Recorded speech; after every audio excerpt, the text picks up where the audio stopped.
Hello everyone, स्वागत है आप सभी को हमारे इस यूट्यूब चैनल में। तो दोस्तों, आज की इस वीडियो में हम लोग बात करने वाले हैं ये जो लक्ष्मीकांत की पॉलिटिक की जो न्यू सीरीज चल रही है, इसमें हम लोग बात करने वाले हैं लोकसभा के जो है उपाध्यक्ष। इससे पहले हमने संसद के बारे में पूरा पढ़ लिए थे और संसद के पैटर्न के हिसाब से चलते चलते हम लोग लोकसभा के अध्यक्ष तक जो है वीडियो कंप्लीट किए थे। ठीक है, अगर आप लोग वो वाली वीडियो नहीं देखें तो उसका जो लिंक जो प्ले लिस्ट में दे चुके हैं, आप यहाँ से भी देख सकते हैं और इसके साथ साथ आप प्ले लिस्ट में जाकर चेक कर सकते हैं। चलिए शुरू करते हैं। लोकसभा के उपाध्यक्ष की हम बात करते हैं तो अध्यक्ष के बाद जो है उपाध्यक्ष को जो है चुना जाता है। वही चुनाव की तरीका हम बात करते हैं तो अध्यक्ष के द्वारा जो निर्धारित किया जाता है और यह जो है लोकसभा के अध्यक्ष के द्वारा जो है निर्धारित किया जाता है। लोकसभा के जो है अंतिम कार्य तक जो है पद पर जो है बना रहता है। सदन की बैठक में जो अध्यक्ष की अनुपस्थिति में जो है अध्यक्षता करता है। ठीक है, लेकिन बात करते हैं कि उपाध्यक्ष जो है अध्यक्ष के जो है अधीन जो है नहीं होता है। ध्यान देने वाली बात है कि सदन की बैठक में जो है उपाध्यक्ष जो है अगर अध्यक्ष महोदय अनुपस्थित रहते हैं तो उपाध्यक्ष जो है एक तरह से बात करते हैं अध्यक्षता करता है। ठीक है, लेकिन उपाध्यक्ष जो है अध्यक्ष के जो है अधीन नहीं होते हैं। ठीक है, अध्यक्ष की कार्य करने पर जो है पहली बार में जो है मतदान जो है नहीं करते हैं, लेकिन बाद में जो है निर्णायक मत देते हैं। अगर बात करते हैं कि उपाध्यक्ष, ठीक है, उपाध्यक्ष जो है अध्यक्षता के तौर पर काम करते हैं, यानी कि अध्यक्ष महोदय अनुपस्थित हैं उसके दौरान अगर बात करते हैं कि उपाध्यक्ष जो है कार्य करते हैं तो पहली बार में जो है मतदान नहीं करते हैं, बाद में जो है एक तरह से हम बात करते हैं निर्णायक मतदान करते हैं।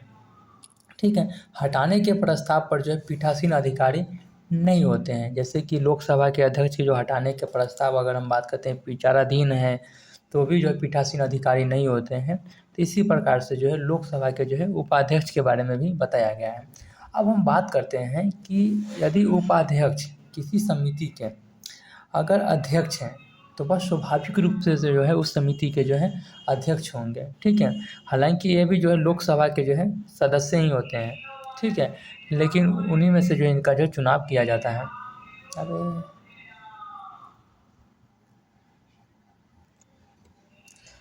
हम बात करते हैं कि यदि उपाध्यक्ष जो है किसी सदन के जो है अध्यक्ष हैं तो वह स्वाभाविक रूप से जो उस समिति के जो है अध्यक्ष होंगे। हटाने के प्रस्ताव पर जो पीठासीन अधिकारी नहीं होते हैं। इस सभी चीज़ों के बारे में ऑलरेडी हम लोग पढ़ चुके हैं। ठीक है, तो हम लोगों ने क्या पढ़ लिए कि लोकसभा के उपाध्यक्ष क्या होता है, अध्यक्ष हो गए, सदन में सदस्यता किस प्रकार से जो है खाली होती, और इसके बारे में ब्रिटेन के संसद क्या है, अमेरिका के जो क्या है उसके बारे में हम लोग ने देख लिए। चलिए आगे हम लोग बात करते हैं सामयिक अध्यक्ष, जिसके बारे में हम लोगों ने पार्ट 1 वीडियो में पढ़ चुके हैं। अब हम बात करते हैं राज्यसभा के जो है सभापति। राज्य के सभापति हम बात करते हैं तो राज्य की सभा नहीं, राज्यसभा की सभापति।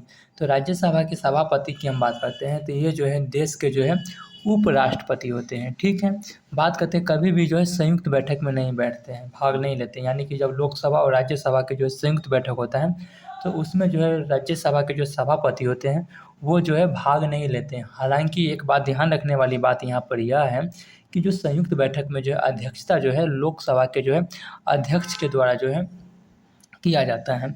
ठीक है, त्याग पत्र जो है एक प्रकार से देखा जाए तो राष्ट्रपति महोदय को जो है देते हैं, क्योंकि ये जो है उपराष्ट्रपति है तो इनका जो है सिस्टम जो है वहाँ पर जाएगा, राष्ट्रपति के पास जाएगा। हालांकि ये राज्यसभा के जो उपसभापति के नहीं सौंपते हैं। यह ध्यान देने वाली बात है कि राज्यसभा के जो सभापति होते हैं अपना त्याग पत्र जो है एक तरह से जो राष्ट्रपति को देते हैं, न कि जो है उप सभापति को देते हैं। राज्यसभा के जो अध्यक्ष होते हैं उसको जो है एक तरह से हम बात करते हैं सभापति कहा जाता है। ध्यान देने वाली बात है। अब बात करते हैं कि ये भी जो है निर्णायक मत देते हैं। ठीक है, 5 साल का जो इनका भी जो कार्यकाल होता है। ठीक है, क्योंकि राष्ट्रपति के लिए 5 साल के चुना जाता है, राष्ट्रपति के बाद उपराष्ट्रपति को भी जो 5 साल के लिए जो चुना जाता है, इसके बारे में हम डिटेल से जो है आगे पढ़ने वाले हैं। ठीक है, हमारे जो है पॉलिटी में जो एक सीरीज है, पॉलिटी में एक चैप्टर है राष्ट्रपति हो गए, उपराष्ट्रपति, इन सभी चीज़, प्रधानमंत्री और सारी चीज़ CM VM सारी चीज़ के बारे में पढ़ने के लिए जो है मिलता है। अब बात करते हैं कि हटाने के प्रस्ताव पर जो है मतदान नहीं करता है। क्यों नहीं करता है? तो बात करते हैं कि लोकसभा के से जो है पास करवाना अनिवार्य है, लेकिन राज्यसभा के सदस्य नहीं होने के कारण जो है हटाने के प्रस्ताव पर जो है एक तरह से जो है राज्यसभा के जो है सभापति होते हैं मतदान जो है नहीं करते हैं। चलिए अब हम बात करते हैं कि राज्यसभा की हम बात करते हैं कि उपसभापति। तो इनका कुछ अलग ही फीचर्स हैं। देखिए, राज्यसभा के उपसभापति की हम बात करते हैं कि यह जो है राज्यसभा जो है अपने बीच से जो है इसका जो है चुनाव करती है। अब बात करते हैं कि जो राज्यसभा के जो उपसभापति होते हैं, जब तक राज्यसभा की जो सदस्यता रहती है तब तक वो जो है पद पर जो है बने रहते हैं। ठीक है, क्या समझे कि जब तक जो है राज्यसभा की जो है सदस्यता रहती है तब तक वो जो है पद पर जो है बने रहते हैं। राज्यसभा के जो है उपसभापति की हम बात करते हैं तो यह जो है स्वतंत्र पद होता है, किसी के जो है अधीन नहीं होते हैं, सभापति के अधीन नहीं होते हैं। ठीक है, जिस तरह से हमने लोकसभा के उपाध्यक्ष के बारे में पढ़े थे, तो वह जो उपाध्यक्ष जो है लोकसभा के अध्यक्ष के जो है अधीन नहीं होते हैं। ठीक है, कार्यकाल जो है निश्चित नहीं है, यह जो है सदस्यता पर जो है निर्भर करता है। ठीक है, हटाने के प्रस्ताव पर जो है मतदान करेगा, लेकिन लोकसभा में जो है नहीं जाता है। क्या समझे यहाँ पे कि जो लोकसभा के अध्यक्ष के जो हटाने का जो प्रस्ताव अगर आता है, सॉरी, राज्यसभा के जो है हटाने के जो प्रस्ताव आता है उस पर जो है मतदान करते हैं, अपना मतदान करते हैं। सभापति जो है राज्यसभा के उपसभापति है, क्या बोल दिया हमने, लोकसभा बोल दिए थे क्या, सॉरी, राज्यसभा के जो उपसभापति है अगर इनके हटाने के प्रस्ताव आता है तो इस पर जो है मतदान करते हैं, लेकिन यह जो है लोकसभा में जो है नहीं जाता है। ठीक है, अब हम बात करते हैं कि जो है संसद का जो है सचिवालय, संसद का सचिवालय की हम बात करते हैं तो लोकसभा की सचिवालय होता है और राज्यसभा के जो है सचिवालय होते हैं। लोकसभा के सचिवालय में हम बात करते हैं लोकसभा के अध्यक्ष के अंडर होता है और इसके मुखिया जो होते हैं इन्हें जो है महासचिव कहा जाता है। और लोकसभा के जो सचिवालय होता है इसे जो है अस्थायी अधिकारी होता है, यानी अस्थायी इसमें जो अधिकारी होते हैं। ठीक है, और इसकी जो नियुक्ति जो होते हैं, इसके जो सदस्य होते हैं यानी इसके जो मुखिया होते हैं, इसके जो महासचिव कहा जाता है और जिसका नियुक्ति जो है एक तरह से हम बात करते हैं कि अध्यक्ष के द्वारा जो है किया जाता है। वही हम बात करते हैं कि राज्यसभा के जो सचिवालय, तो राज्यसभा के सचिवालय जो होते हैं अगर हम बात करते हैं तो यह जो है राज्यसभा के जो है उपसभापति के जो है अधीन होते हैं। ठीक है, और इसके मुखिया को भी एक तरह से बताया जाता है कि महासचिव कहा जाता है और नियुक्ति एक तरह से हम बात करते हैं कि महासचिव के द्वारा जो है किया जाता है और ये भी जो है अस्थायी अधिकारी के तौर पर जो है काम करते हैं, अस्थायी अधिकारी के तौर पर जो है काम करते हैं। ठीक है, चलिए अब हम बात करते हैं कि सदन का नेता, सदन के नेता में वही हो गया, लोकसभा में प्रधानमंत्री हो गया और राज्यसभा में जो है राज्यसभा के जो है सदस्य हो गया। ठीक है, या तो फिर लोकसभा में बात करते हैं, सदन के नेता में हम बात करते हैं तो लोकसभा के द्वारा जो नियुक्त जो है कोई अन्य व्यक्ति भी जो है हो सकते हैं। अब हम बात करते हैं कुछ विपक्ष के नेता के बारे में देख लेते हैं। तो विपक्ष के नेता की हम बात करते हैं तो विपक्ष का नेता जो एक तरह से देखा जाए तो इनके बारे में यह बताया जाता है कि वैकल्पिक सरकार का जो है व्यवस्था करते हैं। ठीक है, संविधान में जो है इसका जो है उल्लेख नहीं है, लेकिन 1/10 भाग जो है मतदान जो है होना चाहिए। 1/10 भाग मतदान जो है पिछले चुनाव में जो है होना चाहिए, तभी जो है आपको जो है विपक्ष का जो है नेता जो है माना जा सकता है। ठीक है, सरकार के जो कार्य को जो है एक तरह से जो आलोचना करते हैं कि ऐसा है वैसा है। आप लोगों ने आए दिन तो देखते होंगे इस चीज़ से, तो अगर आप सिविल सर्विस की तैयारी करते हैं तो इस सब चीज़ से जो है आप लोग काफ़ी ज़्यादा जो है अवेयरनेस होंगे। ठीक है, क्योंकि ये हमारे दैनिक जीवन में जो है देखने के लिए जो है मिलता है। वेतन भत्ता सुविधा जो है विपक्ष के नेता को जो है कैबिनेट मंत्री की तरह जो है होता है। लेकिन हम बात करते हैं कि जो विपक्ष के नेता ये भारत के संदर्भ में कहते हैं, तो भारत के संदर्भ में विपक्ष के नेता की बात करते हैं तो 1965 में जो पहली बार जो है मान्यता मिली थी और 1977 में जो है इन्होंने जो है पहली बार जो है महत्ता प्राप्त किए थे। ठीक है, अब हम बात करते हैं कि उत्तरी अमेरिका के जो है विपक्ष के नेता की बात करते हैं तो उत्तरी अमेरिका में जो है विपक्ष के नेता को जो है अल्पसंख्यक नेता कहा जाता है। ठीक है, ब्रिटेन में अगर बात करते हैं विपक्ष के नेता की बात करते हैं तो ब्रिटेन में जो है विपक्ष के नेता को जो है एक तरह से जो है शैडो कैबिनेट कहलाता है और यह जो है भविष्य के लिए जो है मंत्री जो है तैयार करते हैं। अब बात करते हैं कि सरकार गिरने पर जो है एक तरह से जो है कैबिनेट मंत्री की तरह जो है कार्य करते हैं। कौन? ब्रिटेन के जो है विपक्ष के नेता। ध्यान देने वाली सारी बात है कि यह जो है विपक्ष के नेता जो है भारत के संदर्भ में बात करते हैं तो कई सारी ऐसी प्रक्रिया होती है, ठीक है, कि जो कई सारे ऐसे पद होते हैं जिसके नियुक्ति में जो है विपक्ष के नेता को जो है काफ़ी ज़्यादा जो है महत्वपूर्ण रोल देखने के लिए मिलता है। जैसे CBC हो गए, पढ़ेंगे आगे, और मानवाधिकार आयोग हो गया। ठीक है, और जो है विपक्ष के नेता हम बात करते हैं लोकसभा और राज्यसभा जो है दोनों में जो है एक तरह से जो है आपको देखने में मिल जाएगा। चलिए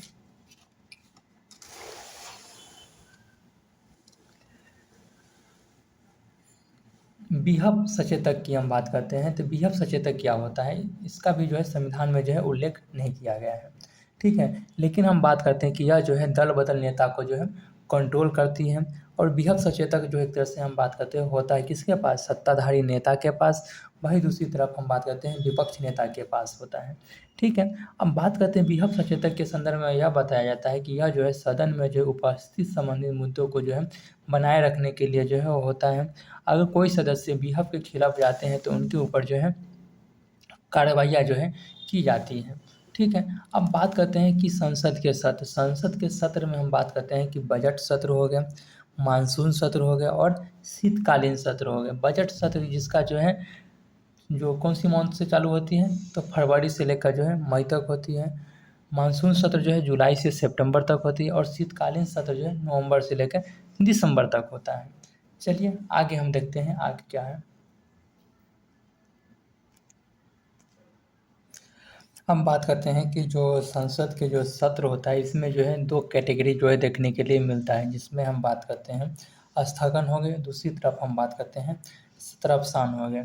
स्थगन में हम बात करते हैं कि बैठक जो है समाप्त होता है, बचे काम को जो है अगले बैठक में जो है करने का जो है प्रावधान दिया गया है। ठीक है, और हम बात करते हैं कि यह जो है अध्यक्ष के द्वारा जो है स्थगन किया जाता है, जिसमें हम बात करते हैं लोकसभा के अध्यक्ष देखने के लिए मिल सकता है। वहीं दूसरी तरफ हम बात करते हैं राज्यसभा के जो है अध्यक्ष जो है देखने के लिए मिल सकता है स्थगन में। वहीं दूसरी तरफ हम बात करते हैं कि सत्रावसान में क्या होता है कि जो है पूरा जो है सत्र जो है समाप्त होता है और यह जो है राष्ट्रपति के द्वारा जो है किया जाता है। ठीक है, बचे सत्र जो है अगले सत्र में जो है नोटिस देकर जो है किया जा सकता है। ठीक है, वहीं दूसरी तरफ हम बात करते हैं कि ब्रिटेन में जो है सत्र जो है समाप्ति होने पर जो है पूरा सत्र जो है समाप्त माना जाता है। पुराने सत्र में जो है नए सत्र के संदर्भ में जो किसी भी प्रकार की जो है चर्चा जो है नहीं देखने के लिए मिलता है। क्या देखें कि बताया जाता है कि जो ब्रिटेन में जो विपक्ष के नेता की हम बात करते हैं तो ब्रिटेन में जो है ब्रिटेन में हम बात करते हैं सत्र की हम बात करते हैं तो ब्रिटेन में जो सत्र अगर हम बात करते हैं समाप्त हो जाता है तो पूरा सत्र ही समाप्त माना जाता है। अगले सत्र में जो है पुराने सत्र के संदर्भ में जो है किसी भी प्रकार की जो है कार्यवाही जो है नहीं करता है। ठीक है, अब बात करते हैं कोरम गणपूर्ति के संदर्भ में बताया जाता है कि कुल सदस्य का जो है एक तरह से जो है 10वां हिस्सा होता है। ठीक है, इसमें हम बात करते हैं कि पीठासीन भी जो है इसमें जो है शामिल होते हैं, लोकसभा के और राज्यसभा के। ठीक है, कम संख्या के लिए जो यह जो अनिवार्य है, लोकसभा में जो 55 सदस्य और राज्यसभा में जो है 25 सदस्य जो है होना जो है इसमें जो है अनिवार्य है। तो कोरम गणपूर्ति के बारे में पीछे भी हमने पढ़ चुके थे। पीठासीन अधिकारी को कर्तव्य है कि लोकसभा में 55 सदस्य और राज्यसभा में जो 25 सदस्य होने पर, ठीक है, सदस्य न होने पर बैठक को जो स्थगित कर दे या फिर सदन के जो है पूर्ति के लिए जो है प्रतीक्षा जो है करें। ठीक है, अब बात करते हैं कि सदन में मतदान की हम बात करते हैं तो उपस्थित सदस्य के बहुमत से होता है।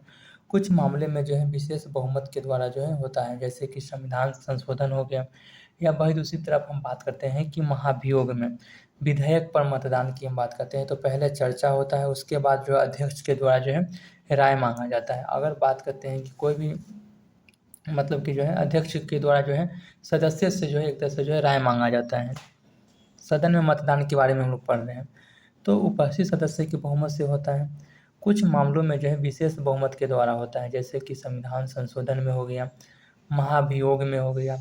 विधेयक पर मतदान के लिए हम बात करते हैं तो पहले चर्चा होता है, उसके बाद जो अध्यक्ष जो है राय मांगता है किससे, तो सदस्य से। अगर आप पक्ष में है तो यस बोले, अगर विपक्ष में है तो नो बोले। अगर ज़्यादा मत जो है पक्ष में आता है यानी पक्ष में आता है तो प्रस्ताव जो एक तरह से जो है पास माना जाता है। अगर ज़्यादा मत जो है पक्ष में नहीं आता है तो प्रस्ताव जो है पास नहीं माना जाता है। ठीक है, वही हम बात करते हैं मत पर जो चुनौती होने पर जो है अध्यक्ष जो है 3 प्रकार से जो है मतदान जो है करवा सकते हैं। पहला हम बात करते हैं ध्वनि मतदान, लॉबी अलग करके और वोट रिकॉर्डर के द्वारा। ठीक है, अब हम बात करते हैं आगे क्या है वो देखिए।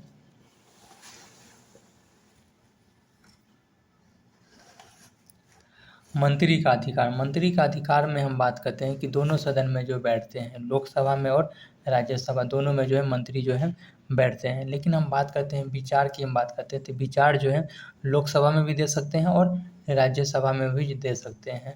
मतदान की हम बात करते हैं तो जिस सदन का सदस्य है उसी सदन में जो ये जो है मंत्री जो है एक तरह से जो है मतदान जो है करते हैं। ठीक, अब बात करते हैं महान्यायवादी। महान्यायवादी का जो है अधिकार की हम बात करते हैं तो सदन के जो है कार्यवाही में जो है भाग लेना, संयुक्त बैठक में जो है भाग लेना, सदन के जिस समिति का सदस्य है उस समिति के बैठक में जो है भाग लेते हैं। महान्यायवादी के बारे में यह बताया जाता है कि संयुक्त बैठक में भाग लेते हैं, सदन के जिस समिति का सदस्य है उस समिति के बैठक में जो है भाग लेते हैं, लेकिन यह जो है मतदान जो है नहीं करते हैं। ठीक है, और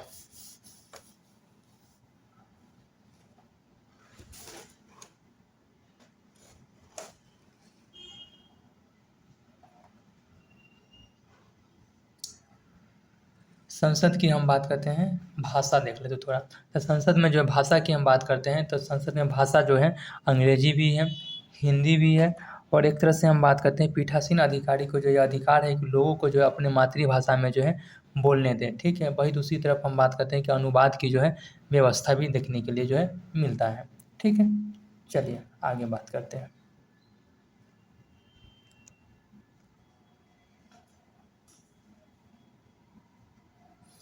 ठीक है, चलिए आगे हम बात करते हैं कि महान्यायवादी के बारे में हम लोग ने देख लेते हैं, भाषा के बारे में पढ़ रहे थे।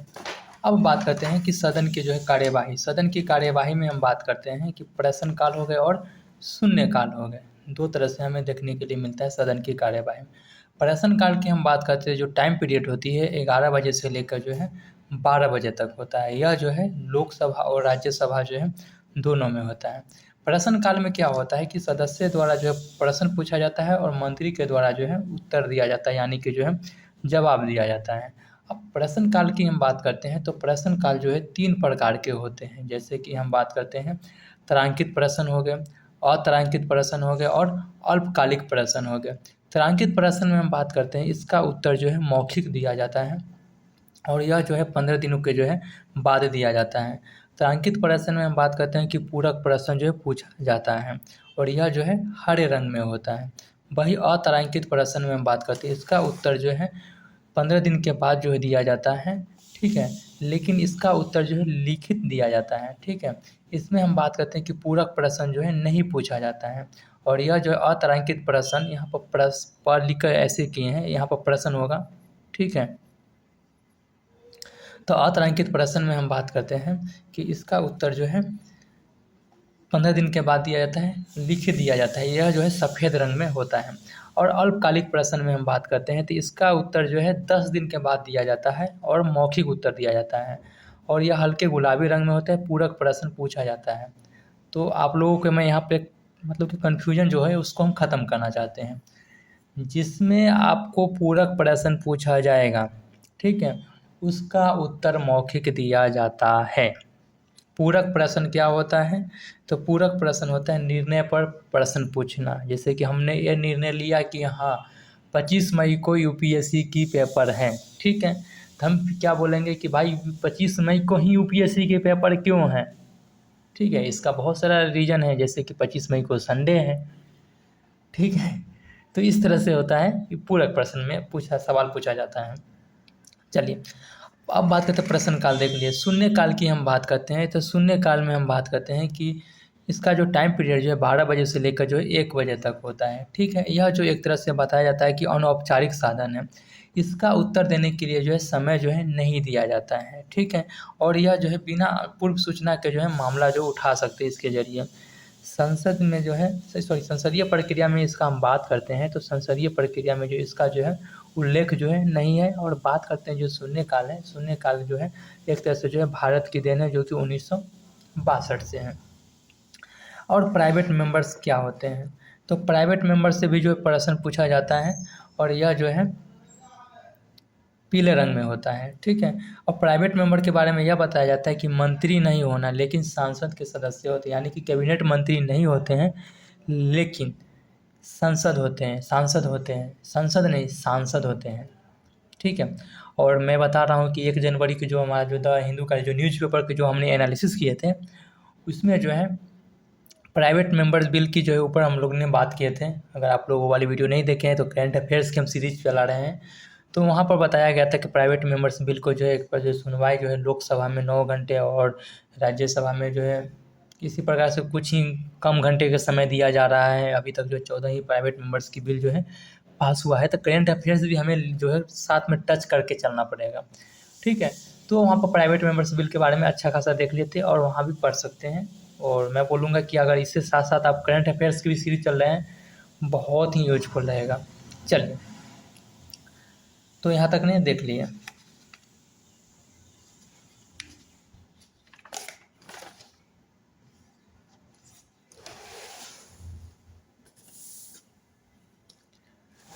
थोड़ा मोशन प्रस्ताव देख लेते हैं इसको, उसके बाद